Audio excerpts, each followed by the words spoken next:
Welcome to Void of Fears, where the line between reality and nightmares blur with every tale. What you're about to hear has happened to someone, somewhere, perhaps even someone just like you.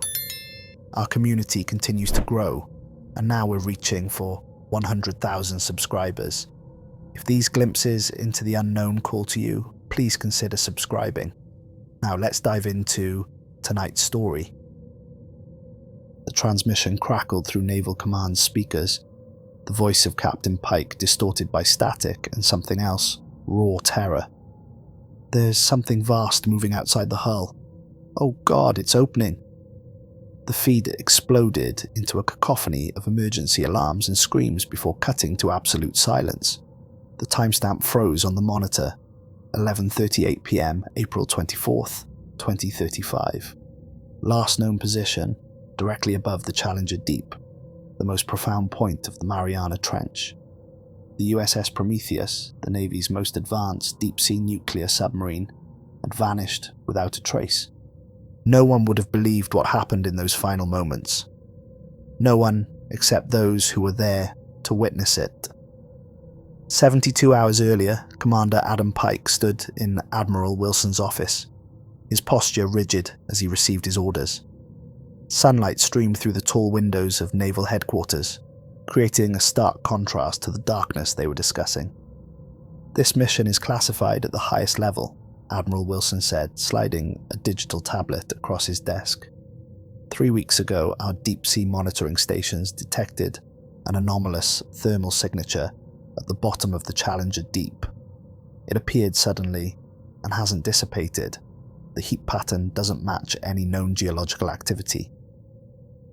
Pike studied the thermal imaging, a perfect circle of heat, pulsing with slow regularity, like a heartbeat in the abyss. "What do we think it is, sir?" "That's what you're going to find out." The Admiral's expression remained impassive. "The Prometheus has been retrofitted with experimental pressure shielding. You'll be able to descend deeper than any manned vessel in history." Pike nodded, feeling the weight of responsibility settling on his shoulders. "And if we find something?" "Document everything. Touch nothing without authorization." The Admiral hesitated, his fingers drumming once on the polished surface of his desk. "There's one more thing, Pike. This isn't the first mission we've sent down there." An uncomfortable silence filled the office as Pike processed this information. The implications were troubling. "What happened to the first?" Pike asked, already suspecting the answer. "It never reported back." Admiral Wilson turned to stare out the window, his reflection revealing carefully controlled concern. "The USS Theseus 15 years ago. Smaller vessel, less advanced, but they were equipped to reach the bottom. They reported unusual findings in their final transmission, then silence." "Was there a rescue mission?" "Of course, found nothing. Not a scrap of debris, no radiation signature, no emergency beacons. Like the ocean simply swallowed it whole." He turned back to Pike. "That's why Prometheus was built. Whatever's down there, we need to understand it." "With all due respect, sir, if the Theseus was lost, the Prometheus has technology we couldn't even dream of 15 years ago, Commander." Wilson's tone hardened. "This isn't open for discussion. The mission launches in 24 hours. The naval yard bustled with activity as Pike approached the massive submarine pen. The USS Prometheus gleamed under the harsh lights, its black hull absorbing rather than reflecting the illumination. At 500 feet long, it was a behemoth, the most advanced deep-sea vessel ever constructed. Inside the main loading dock, Pike found his senior officers already assembled. They snapped to attention as he approached. "At ease," he said, studying their faces. These were the people he'd be sealed in a metal tube with, potentially descending into something unknown. He needed to trust each of them with his life. First Officer Jane Bell approached, tablet in hand. She was mid-30s, with short, cropped blonde hair and eyes that missed nothing. Pike had served with her on 2 previous deployments and had specifically requested her for this mission. "Final checks complete, sir. All systems operational," she reported crisply. "And the crew?" "On edge," Bell admitted in a lower voice. "There are rumours about what we're looking for. The retrofitting wasn't exactly subtle." "We're looking for answers, nothing more," Pike said firmly. "Make sure they understand that..." Dr. Alan Gray joined them, excitement visible beneath his professional demeanour. Civilian rather than military, Gray was one of the world's leading marine biologists, specialising in deep-sea ecosystems. His lean frame and perpetual nervous energy gave him the appearance of a man half his 50 years. "Commander, the new deep-sea sensors are calibrated," he said, pushing his glasses up his nose. "If there's anything biologically novel down there, we'll find it. The imaging systems can detect life forms smaller than bacteria and larger than blue whales." Chief Engineer Mia Fox hurried over, wiping grease from her hands with a rag. Fox had helped design the Prometheus's revolutionary pressure shielding and propulsion systems. Though barely 30, she was already legendary in naval engineering circles. "Reactors running perfectly, sir," she reported. "The new pressure shielding has been triple-checked. We're cleared for 40,000 feet, well beyond the trench floor. Though, honestly, I'd rather not test those limits if we don't have to." Pike nodded. "And Reed?" "Sonar's at 150% capability," Bell replied. "If anything moves down there, Tom Reed will hear it before we see it." Thomas Reed was the youngest of the senior team, at 28. A sonar prodigy with almost supernatural hearing, he could distinguish nuances in acoustic patterns that even computerized systems missed. A small voice called out behind them, "Dad!" Pike turned to see his daughter Emma, running toward him, her mother following, with an apologetic smile. "Sorry," his ex-wife Diane said. She insisted on saying goodbye properly. Pike knelt down as Emma reached him. At 8 years old, she was all gangly limbs and boundless energy, her father's determination already evident in her stubborn chin. "Hey, sweetheart, I thought we said goodbye at home." "I made you this," she said, pressing something into his palm. A small stone, polished smooth, with a spiral pattern visible in its surface. "It's for good luck. I found it at the beach and polished it myself." Pike closed his fingers around it, genuinely touched. "I'll keep it with me the whole time. When I come back, you can tell me all about the science project you're working on." "Promise you'll come back?" Emma asked, suddenly serious. "Promise," Pike said, ignoring the twist in his gut. Naval officers learned never to make promises they couldn't keep, but some rules had exceptions. As he stood, a figure at the edge of the dock caught his attention. Admiral Jonah Cole, retired 5 years now, watching the preparations with a grim expression. Pike excused himself and approached the older man. "Admiral Cole, didn't expect to see you here." Cole's weathered face remained solemn, looking like it had been carved from ancient wood. "Had to come when I heard they were sending another vessel down." "Another?" "I led an expedition to the same area 15 years ago." Cole's eyes darkened. "The reports were classified, but I recognized the coordinates in today's briefing." Pike felt a chill despite the warm dock air.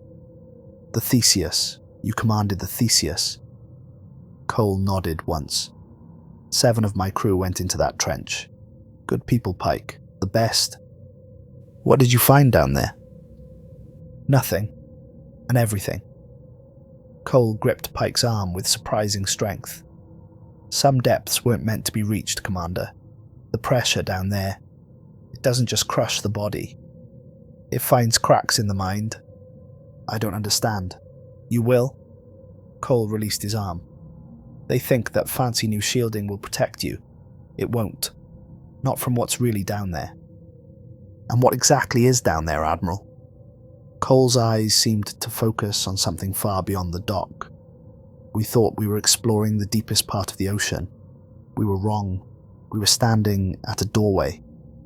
He turned to walk away, then paused. "If you start hearing it speaking to you, turn back immediately. Don't listen to what it promises. What promises?" Pike called after him. Cole didn't answer, just continued his slow walk away from the Prometheus, shoulders hunched as if carrying an invisible weight. 6 hours into the descent, the USS Prometheus cut through the dark water with silent efficiency. The command center hummed with quiet activity as the crew monitored their stations. "Passing 15,000 feet, Bell announced.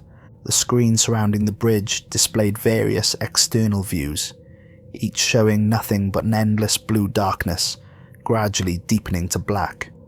Pike rolled Emma's stone between his fingers, a nervous habit he'd already developed. "Status report." "All systems nominal," Fox replied from the engineering station. "Pressure shielding performing above expectations. We could go twice this deep without strain." Dr. Gray hunched over his biological sensors, frowning slightly. "Commander, we're detecting unusual bioluminescence patterns below us, not matching any known species." "On screen." The main display flickered to show the dark waters beneath them. Pinpricks of light moved in synchronized patterns, like stars rearranging themselves. "Beautiful," Gray whispered. "Creepy is what it is," Reed muttered from the sonar station, adjusting his specialized headphones. "Sir, I'm picking up some unusual acoustics as well. Low frequency, almost below hearing range." "Let's hear it." Reed adjusted his controls, and a deep, rhythmic pulsing filled the command center. Not quite a sound, more a sensation that vibrated in the bones and resonated in the chest cavity. "Log everything," Pike ordered, "but maintain distance from any biological organisms. We observe only at this stage." As the Prometheus continued its descent, Pike couldn't shake the feeling that they weren't moving through empty water, but through something watching their every move. The sensation of eyes, countless unseen observers, followed their progress with ancient patience. "Commander," Reed called out, "the acoustic pattern is changing, getting more complex." The pulsing sound had indeed evolved, developing harmonics and variations that almost suggested language. "Could it be whale song?" Bell suggested. "Some deep-dwelling species we haven't catalogued." Dr. Gray shook his head. "No cetacean produces sounds in that pattern, and they couldn't survive at these depths anyway. The pressure would crush them." "Then what's making the noise?" Pike asked. No one had an answer. By 20,000 feet, they'd passed beyond the deepest diving range of any known marine mammals. The darkness outside was absolute now, broken only by the submarine's powerful external lights and the increasingly organized patterns of bioluminescence that surrounded them like a living constellation. "It's like they're escorting us," murmured Reed, who had been tracking the light patterns against the sonar readings. "Maintaining safe distance," the helmsman assured Pike. Dr. Gray had been unusually quiet for the past hour, his attention fixed on his monitors with growing fascination. "Doctor, something to report," Pike prompted. Gray looked up, his expression caught between excitement and disbelief. "The bioluminescent organisms, they're communicating." "With each other?" "No," Gray's voice dropped. "With us." "Day 2, 25,000 feet, Pike recorded in his log. "Communications with the surface growing increasingly difficult. Last message from command warned of unexpected seismic activity in the region. We're maintaining course towards the anomalous heat signature." The Prometheus had entered a layer of absolute darkness. Even the bioluminescent organisms had vanished, leaving them truly alone in the abyss. The external lights cut through the black water, illuminating nothing but emptiness, until Reed detected something. "Commander, sonar's picked up a structure to our starboard. It's large." Pike joined him at the station, studying the ghostly outlines on the sonar display. "Natural formation?" Reed shook his head. "Too regular, sir, and it's hollow." "A cave system?" Bell suggested. "Let's find out. Helm, adjust course, approach with caution." The submarine glided toward the anomaly, external lights gradually revealing what looked like an enormous archway carved into the rock wall of the trench. Its surface was unnaturally smooth, as if polished by tools rather than formed by nature. "My God," Bell whispered. The archway towered over the submarine, at least 3 times its height and twice its width. No visible tool marks marred its perfect surface, yet it was clearly not a natural formation. "Dr. Gray, analysis?" Pike asked. Gray stared at his readings in disbelief. "It's not registering properly on our instruments. The composition doesn't match any known rock type. And sir, it's reflecting our sonar in patterns that don't make physical sense." "Meaning?" "Meaning something about this structure doesn't follow the natural laws of acoustics. It's almost as if parts of it exist in different acoustic dimensions simultaneously." Fox approached from her engineering station, face pale. "Commander, we're detecting unusual radiation signatures. Not from the reactor, from outside. From that doorway." Pike studied the massive opening. Every instinct told him to retreat, to return to the surface and report what they'd found. But orders were orders, and they hadn't yet reached the heat signature they'd been sent to investigate. "Helm, take us in. Slow approach, all sensors recording." As the Prometheus eased through the archway, the lights revealed a vast chamber beyond. A perfect hemisphere hollowed from the rock, its walls lined with the same unnatural smoothness. "It's like a bubble in the earth," Gray said in wonder. The submarine's lights couldn't reach the far side of the chamber, creating the illusion that they'd entered an infinite space carved from the ocean floor. Reed suddenly yanked off his headphones, face contorted in pain. "Sir, something's broadcasting on all frequencies." Before Pike could respond, every screen in the command center flickered and died, plunging them into darkness for 3 terrifying seconds before the emergency lights activated. "Report!" Pike shouted as systems gradually came back online. "Power surge of unknown origin," Fox replied, fingers flying over a console. "Reactor stable, but we've lost communications with the surface completely." "Can we exit back through the archway?" Bell looked up from the navigation console, her expression grim. "Sensors show, sir, the archway is gone. It's solid rock now." A heavy silence fell over the command center. "That's not possible," Pike said quietly. But as the external cameras came back online, the evidence was undeniable. They were encased in solid rock on all sides, in a chamber that shouldn't exist, with no visible way out. "Run a diagnostic on the external sensors," Pike ordered, fighting to keep his voice steady. "There must be some malfunction." Fox ran the checks twice. "No malfunction, sir. The readings are accurate." Dr. Gray had moved to one of the external camera stations, studying the chamber walls with growing excitement despite their predicament. "Commander, you need to see this. The walls aren't static, they're shifting." Pike joined him, and sure enough, the seemingly solid rock surface displayed subtle movements, like ripples across water but in extreme slow motion. "Some kind of living organism?" Pike suggested. "No," Gray said. "I think it's responding to our presence, reconfiguring itself." As if confirming his theory, a new opening began to form on the far side of the chamber, the rock drawing back like parting curtains to reveal a tunnel leading deeper into the trench wall. "It wants us to continue," Gray whispered. "It?" Bell questioned sharply. Before Gray could respond, Reed called out from his station. "Sir, I'm picking up that signal again, the one that knocked out our systems. It's weaker now, more focused." "Can you isolate it?" "I think so, patching it through." The sound that emerged from the speakers wasn't like the pulsing they'd heard earlier. This was structured, with distinct patterns that rose and fell in complexity. It reminded Pike of language, but unlike any human tongue, more like pure concepts translated directly into sound. "Is it trying to communicate?" Bell asked. Dr. Gray nodded slowly. "Yes, and I think I'm beginning to understand parts of it."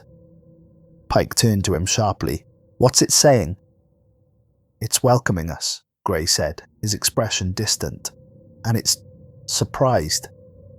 We're not what it was expecting." A chill ran down Pike's spine. We need to find another way out. Full scan of the chamber walls for any structural weaknesses. Sir, Bell said quietly, what if the only way out is forward? By the third day, the crew's initial fear had morphed into a tense fascination. After discovering they couldn't reverse course, they'd continued deeper into the trench through a series of connecting chambers, each more perfectly formed than the last.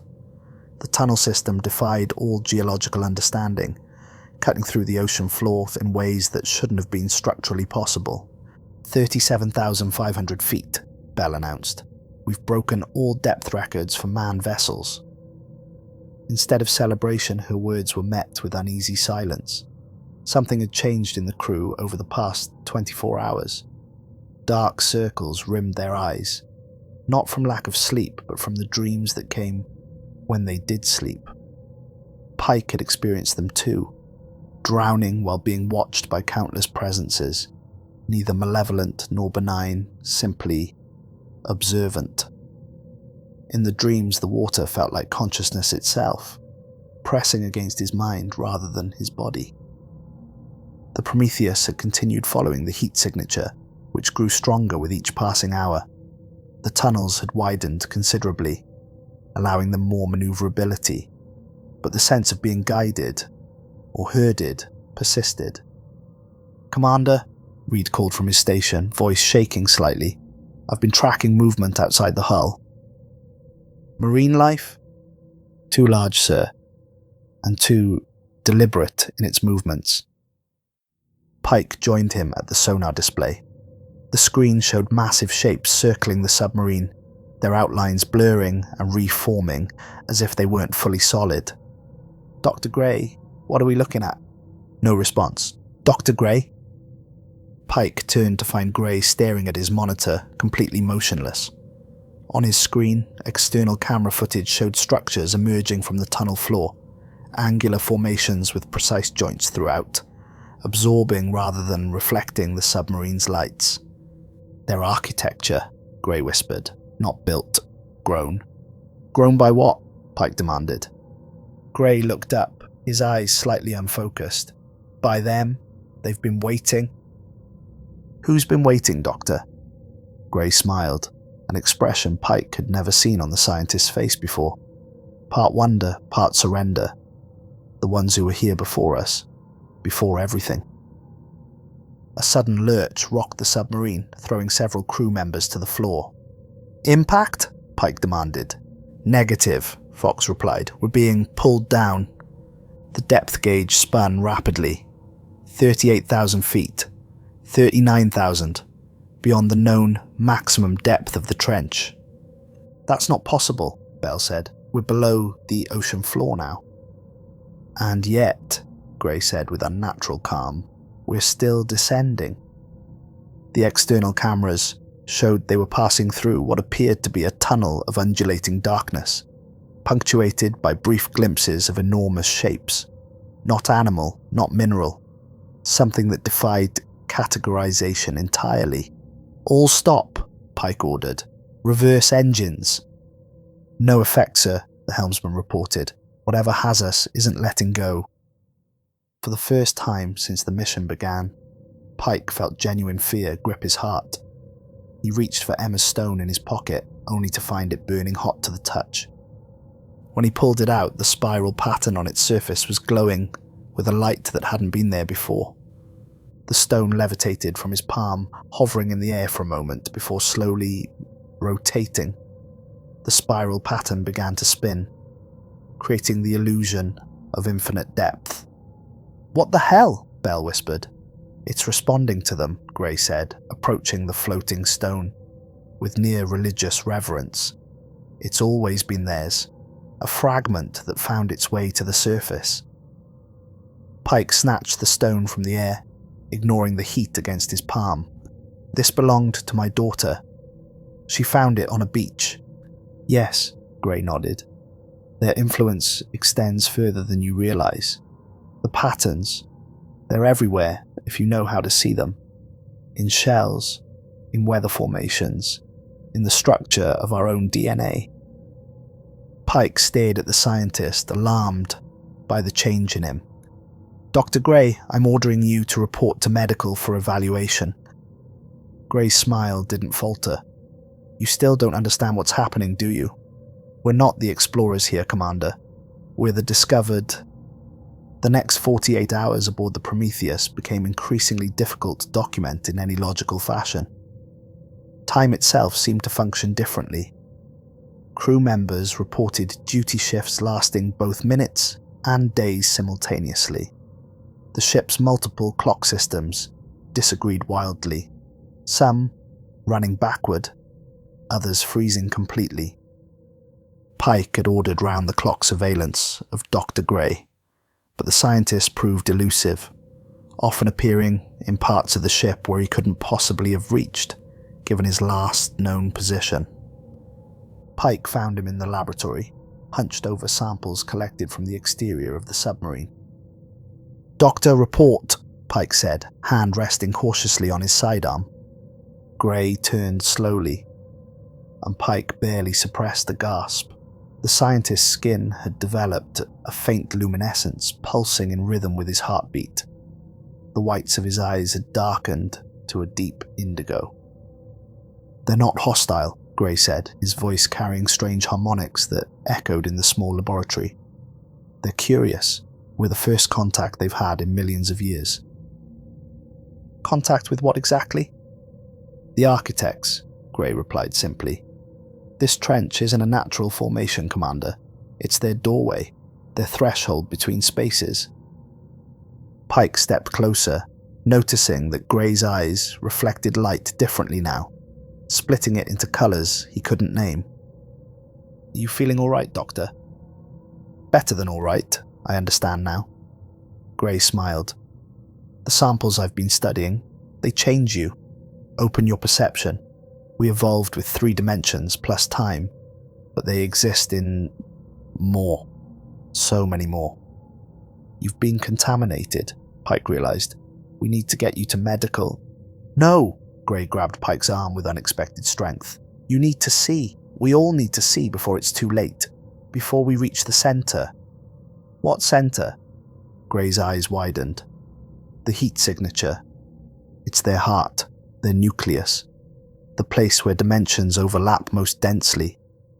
Pike broke free from Gray's grip. "This mission is over. We're finding a way back to the surface." "There is no back, Commander," Gray said softly. "Only through. Only forward." Security footage later revealed that 5 other crew members had experienced similar transformations, their behavior becoming increasingly erratic and coordinated. They moved through the ship with purpose, accessing systems they shouldn't have been able to reach, adjusting parameters for reasons no one else could understand.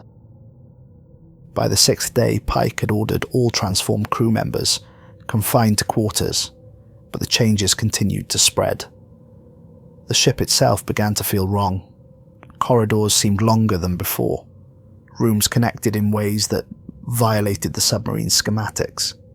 Engineer Fox reported water appearing inside sealed compartments with no apparent source.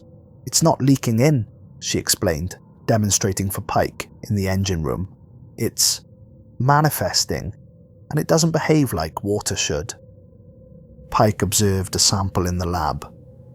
It flowed upward against gravity, forming shapes that held integrity without containment. "It's not water," he realized. "At least, not entirely." "No," Fox agreed. "I think it's partly them, whatever they are."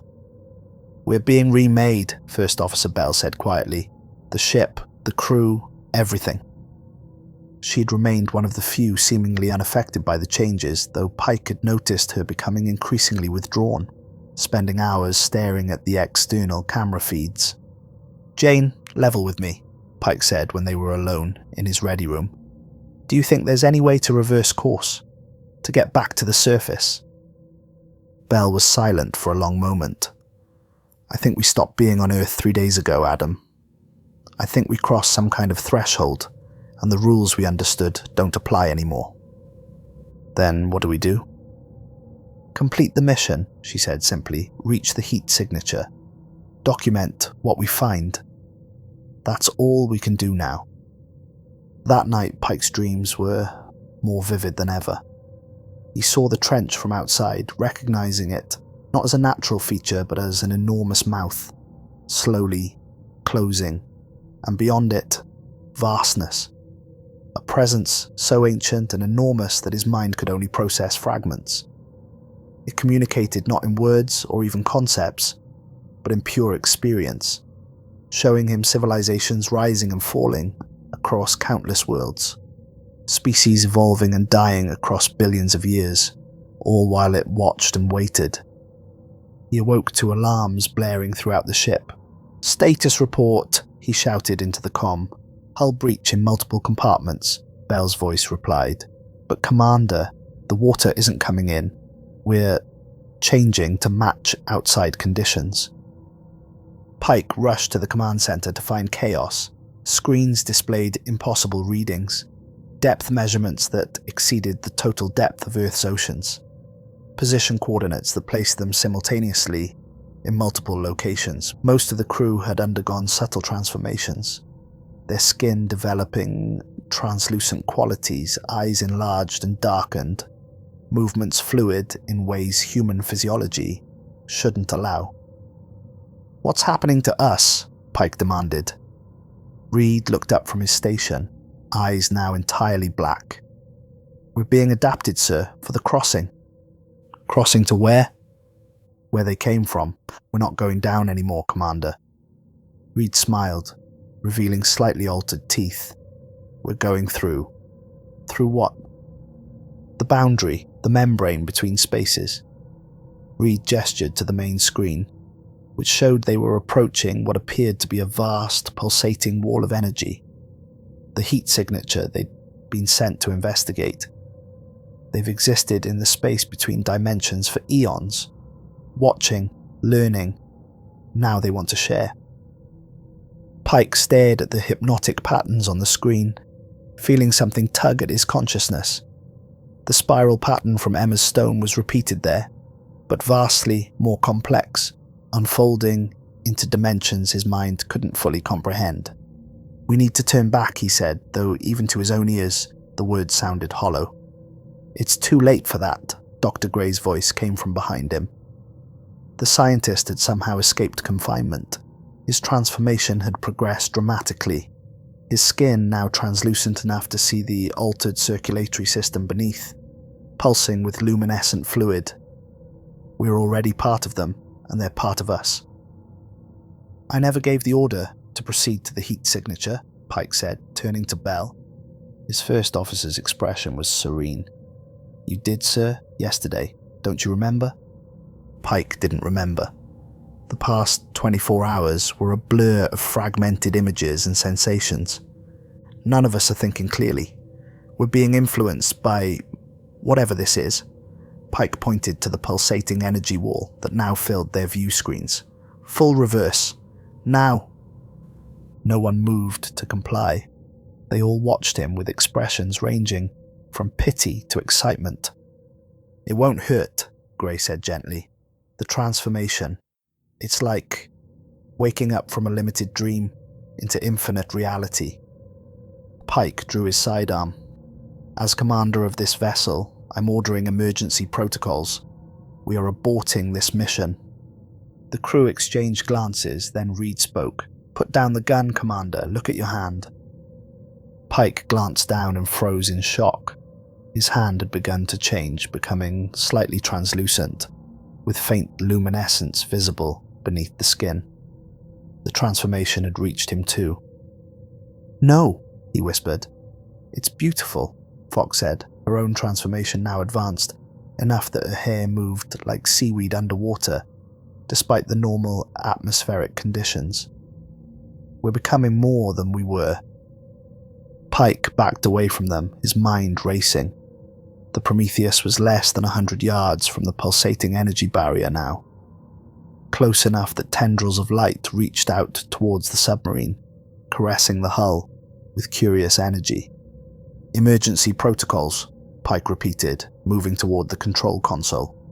If he could reach the emergency ballast controls, He might be able to force a rapid ascent.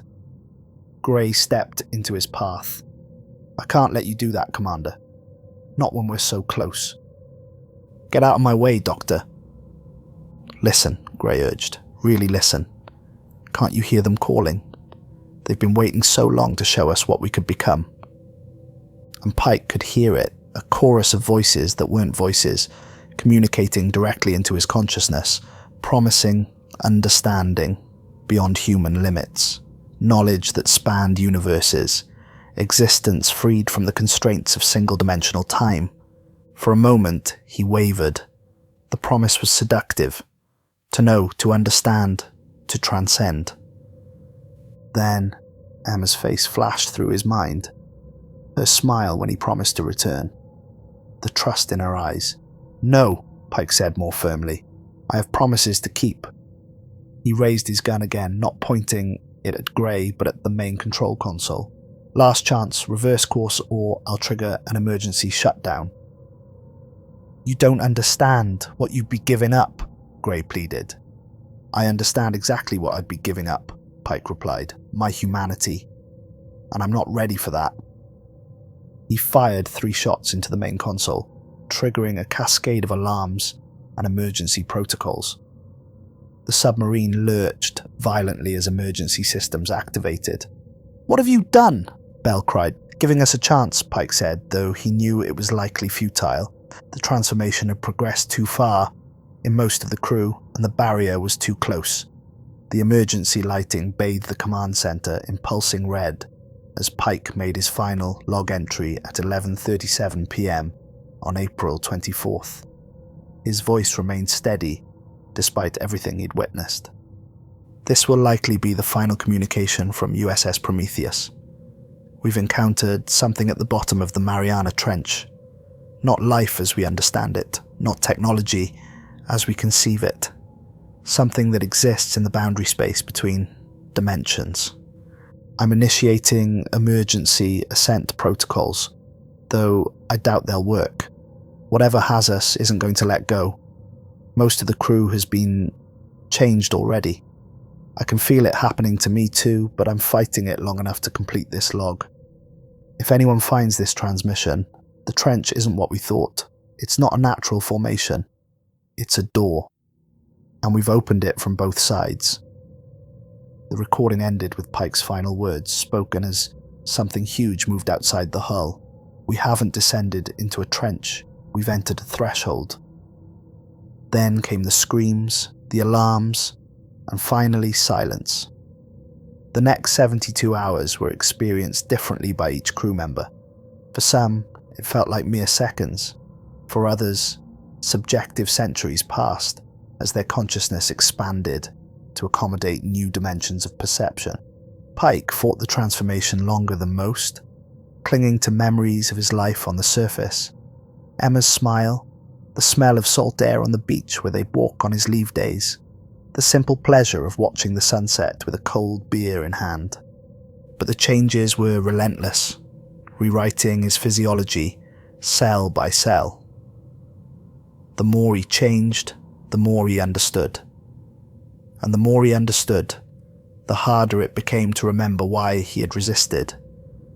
The beings they had encountered, he learned they had no name for themselves, existing as a collective consciousness that spanned multiple realities, had been waiting. Not specifically for humans, but for any sentient species that might eventually discover their domain. They were ancient beyond comprehension, having evolved past physical form billions of years ago. They existed now as pure consciousness, able to manipulate matter and energy across dimensional boundaries. The Mariana Trench was one of several places on Earth where the membrane between dimensions was thinnest, where their reality brushed against humanity's. They had shaped it over millennia, creating a pathway that could be traversed by physical beings ready for transformation.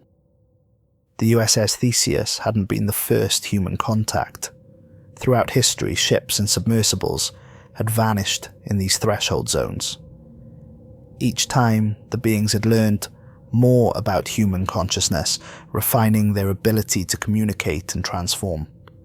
The heat signature that had drawn the Prometheus had been their equivalent of a welcoming beacon, a concentrated manifestation of their presence in three-dimensional space.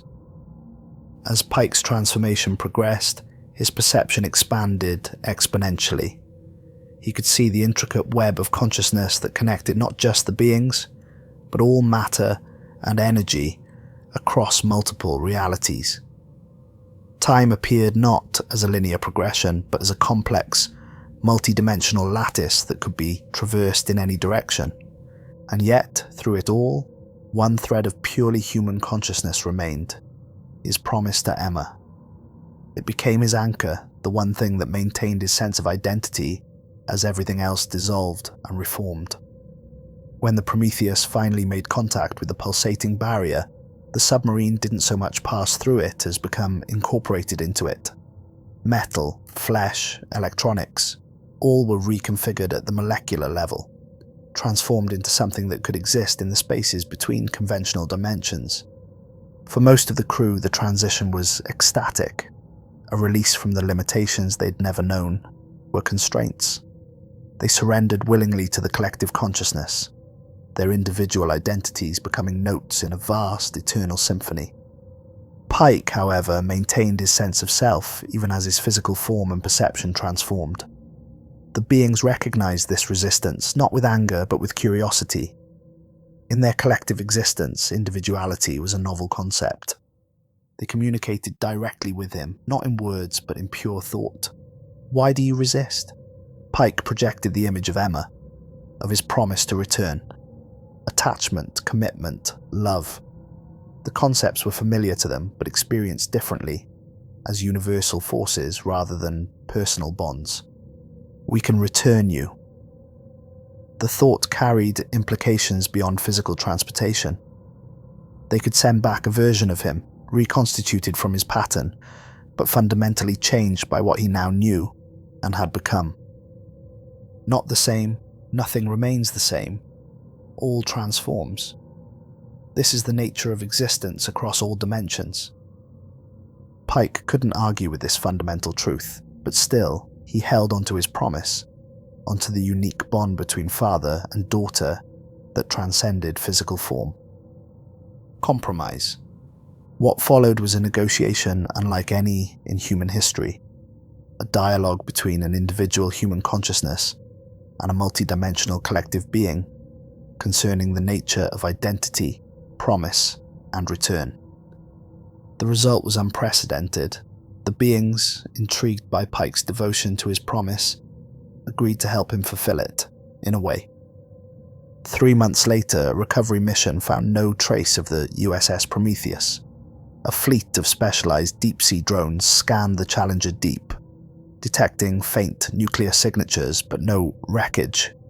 Admiral Wilson personally supervised the operation from the USS Argo, a research vessel positioned directly above the trench.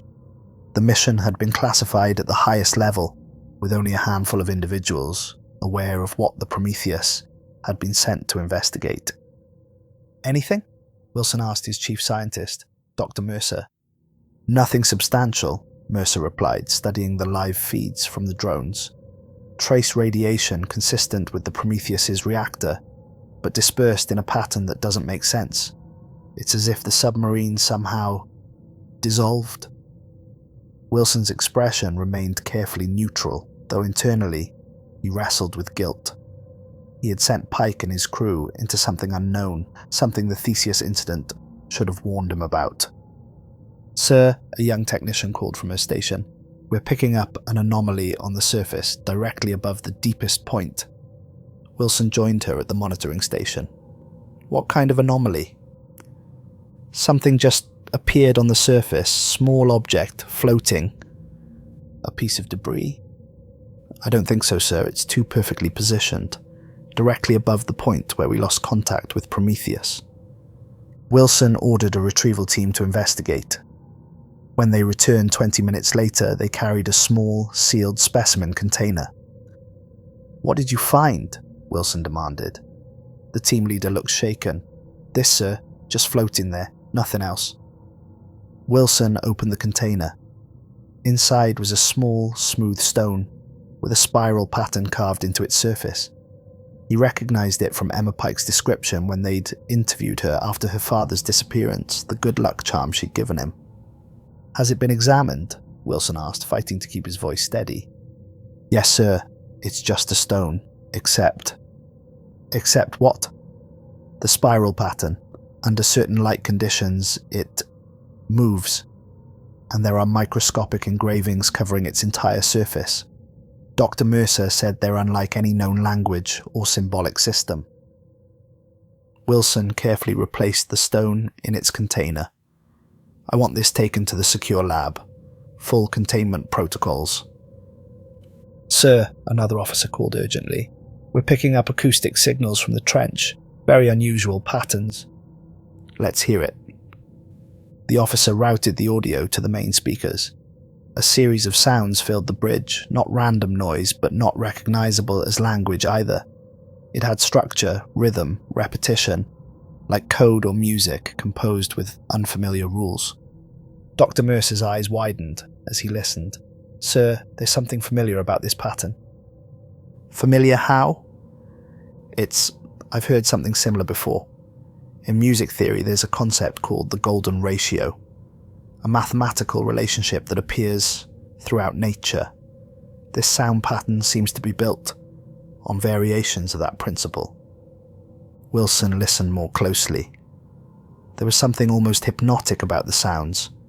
They seemed to resonate not just in the ear, but somewhere deeper, as if speaking directly to some primitive part of the brain.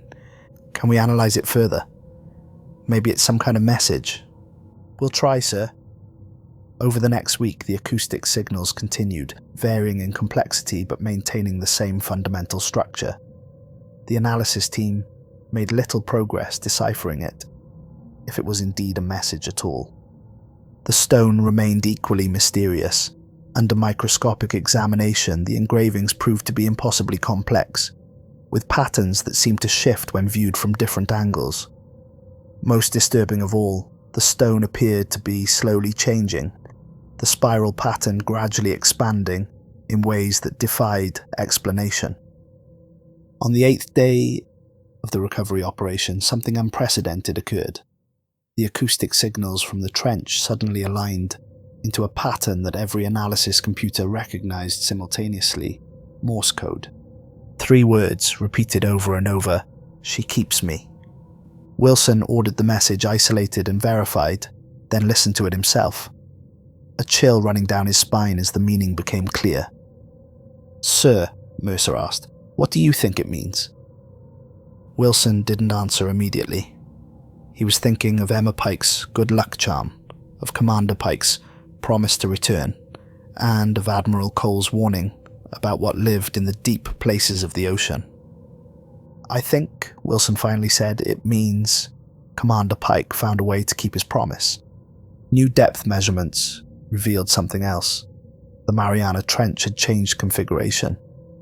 Where once it narrowed to a single deep point, it now opened wide, like an iris dilating to admit light, or something else entirely. The recovery stone was delivered to Emma Pike 1 week later, along with a letter explaining that while the Prometheus had been lost, this memento of her father had somehow survived. The letter made no mention of the acoustic signals or the changed configuration of the trench. Emma, now 9 years old, accepted the stone with solemn grace. That night she placed it on her bedside table before going to sleep. In her dreams she saw her father, not as he had been but transformed, his form fluid and luminescent, existing in spaces her waking mind couldn't comprehend. Yet she recognized him instantly, the essential core of who he was unchanged despite his new form. He showed her wonders beyond imagination, civilizations existing in multiple dimensions simultaneously, beings of pure energy and thought, the intricate lattice of reality that connected all things across time and space. And he told her a story of the USS Prometheus and its journey not down into darkness but through to somewhere else, of how most of the crew had embraced transformation completely, becoming one with the ancient consciousness that existed in the spaces between dimensions, of how he alone had maintained a connection to his human life, anchored by his promise to her. "Are you real?" Dream Emma asked him. "Or just a dream?" "Both," he answered, "and neither. I exist differently now, but I'm still me, still your father. Will you come back?" His form shifted, expressing something like regret. "Not in the way you remember. But I'll always be with you. The stone is our connection, a bridge between where you are and where I am now." When Emma woke the next morning, the stone on her bedside table had changed. The spiral pattern glowed faintly in the morning light, pulsing with what almost seemed like a heartbeat. She never told anyone about her dreams, instinctively understanding that adults wouldn't believe her. But every night, her father visited, showing her more of his new existence and teaching her things no human had ever known. As she grew older, Emma Pike would become renowned in multiple scientific fields, making breakthrough discoveries in physics, biology, and dimensional mathematics that would revolutionize humanity's understanding of reality. When asked about her insights, she would simply smile and mention her father, who had taught her to see beyond conventional perspectives. The stone remained her most treasured possession, changing subtly over the years as she changed. Only she could see the glow it emitted, or hear the faint harmonies it sometimes produced in the quiet hours of night. Whatever happened to the USS Prometheus and her crew remains classified at the highest levels, but oceanographers around the Pacific have reported the same phenomenon. Sounds rising from the deep that their instruments register as random noise, but when played at certain speeds, in certain patterns, the noise resolves into something that sounds disturbingly like human voices calling out in wonder and welcome. They're still down there, still descending, still discovering what waits beyond the threshold.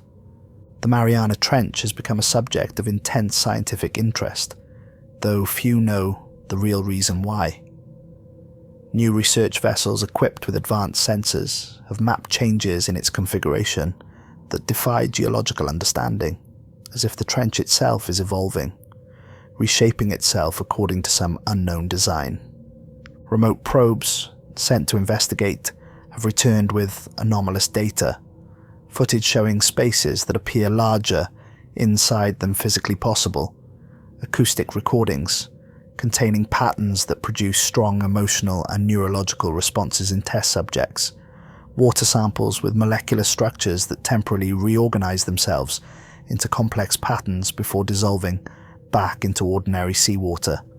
And sometimes on particularly quiet nights, monitoring stations pick up a single repeated message, transmitted in Commander Pike's voice but somehow altered. "Don't follow us down, but know that we're still going. And it's beautiful here, in the deep places between spaces."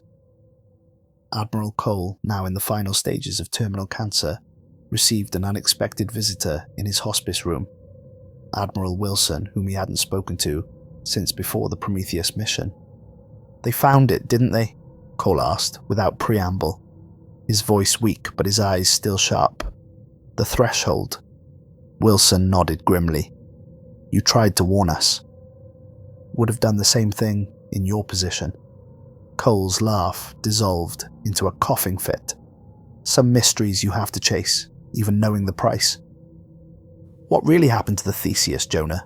Your official report said mechanical failure, but—" "Mechanical failure," Cole interrupted, "of reality itself.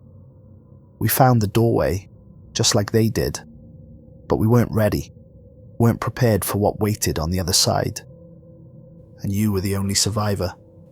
Cole's expression darkened. "No, I was the only one who refused the invitation. The others, they went willingly into that place between spaces. They're still there, still changing." Wilson pulled out a small recorder. "We've been picking up transmissions. From the trench, some of them sound like Pike." Cole nodded, unsurprised. "They learn to reach back, to communicate across the threshold. It's their way of recruiting. Recruiting for what? Evolution, Cole said simply. They believe it's the next step for consciousness. Maybe they're right. He gestured towards the window where stars were becoming visible in the evening sky. We look up thinking that's where we'll find the aliens. Never occurred to us they might be below, not above, in the spaces we can't see. Are they dangerous? Cole considered the question carefully, not intentionally. They don't think in terms we understand. Concepts like harm or conquest don't apply. They simply are, and they invite others to join them. Should we close it somehow? The threshold. Can you close a door that's been part of Earth since before humans existed? Cole shook his head. It's always been there. Will always be there. The real question is what happens now that we know about it. What do you mean? Pike's daughter, Cole said. The stone she has. It's a conduit. He's showing her things, knowledge from the other side. Wilson stiffened. How do you know about the stone? Because I have one too. Cole reached beneath his pillow and pulled out a small object. A black pebble with a similar spiral pattern. They all reached out to me, my crew, for years after, showing me possibilities. Why didn't you report this? Would you have believed me? Cole's expression was knowing. Besides, what would you have done? Taken it away? Locked me up? Some knowledge can't be contained, Wilson. It finds a way through. So what do we do? Watch, Cole said simply. And wait. The girl will change things. She's already beginning to understand what her father is showing her. Within 20 years, she'll revolutionize how we think about reality itself. Is that a good thing? Cole smiled enigmatically. It's an inevitable thing. The threshold works both ways, you see. We can go through to them, or they can come through to us. Not physically, but their knowledge, their perspective. It's already happening. Wilson left shortly after, troubled by the conversation. That night, he dreamed of the Mariana Trench, not as a physical feature, but as a vast sentient presence, watching humanity with patient curiosity as it had watched countless species before. In the dream, he understood that the threshold had always been part of Earth's evolution, a doorway waiting to be discovered when consciousness had developed sufficiently to comprehend what lay beyond. The USS Prometheus hadn't been an accident or a tragedy, but an inevitable step in that evolution. He woke with a single thought echoing in his mind, in a voice that wasn't quite his own. The deepest part isn't a place, it's a moment of becoming. 10 years after the disappearance of the USS Prometheus, Emma Pike graduated from MIT at 19. Her doctoral dissertation on multidimensional mathematics and the reconfiguration of quantum reality hailed as groundbreaking, despite being barely understood by most of her professors. That same year, she founded the Pike Institute for Advanced Physics, dedicated to exploring what she called threshold sciences, the study of boundaries between conventional understanding and emerging realities. The Institute's logo was a simple spiral, modelled after the pattern on her father's stone. Few connected her work to the classified events in the Mariana Trench a decade earlier. Fewer still recognised that her revolutionary theories about dimensional interfaces directly paralleled the structure of the changed trench configuration. But those who knew, who had access to both the classified files and Emma's published work, observed with growing fascination as she systematically introduced concepts that shouldn't have been discoverable through conventional science. On the night of her 30th birthday, Emma Pike sat alone in her office, the stone, now mounted in a special containment field of her own design, pulsing gently on her desk. "They're still afraid," she said to the empty room, "still not ready to understand what you're showing me." The stone's glow intensified slightly, its spiral pattern shifting in what she had come to recognize as acknowledgement. "I know, Dad, one step at a time, but we're getting closer." She turned to her computer where complex equations filled multiple screens, the mathematical framework for what would eventually become the first functioning dimensional interface.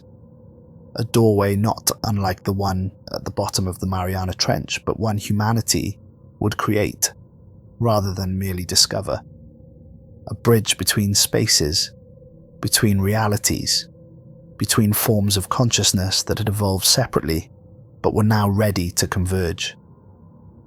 "We'll be ready soon," Emma promised, both to her father and to the vaster presence she knew existed beyond him.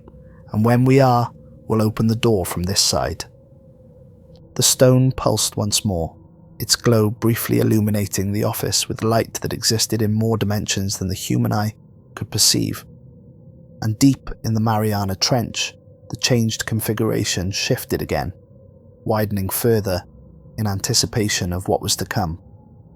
Not an invasion, not a transformation, but a convergence, the next inevitable step in the evolution of consciousness across multiple realities. The USS Prometheus had not been lost. It had been the first to arrive.